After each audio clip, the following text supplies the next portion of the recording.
Uno, dos y tres.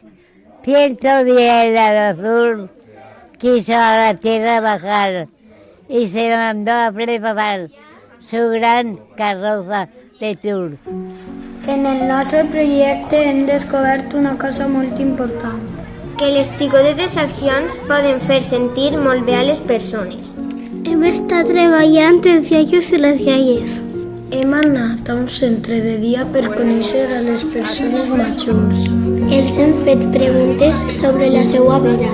Ens han contat històries de quan eren menuts. Hem après com jugaven abans. Quines receptes feien a casa. I els objectes que utilitzaven fa molts anys. Nosaltres també els hem contat un conte popular. Hem compartit temps, somriures i mirades. Al principi estàvem un poc nerviosos. Però després ens vam sentir tranquils i contents. Ens va agradar escoltar-los i fer-los sentir importants. Quan vam tornar a classe vam parlar de com ens havíem sentit. Alguns vam dir que estàvem emocionats. Altres orgullosos. També vam sentir-nos acompanyats. I molta alegria. Hem entès que escoltar és cuidar.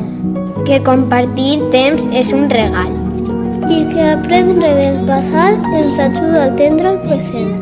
Perquè a vegades una visita, una conversa o un somriure poden canviar el dia d'algú. Y también el nostre. Y esos cuentos son los que quedan. La història, jo vaig contar una història i vaig tindre un èxit que no t'ho vaig pensar.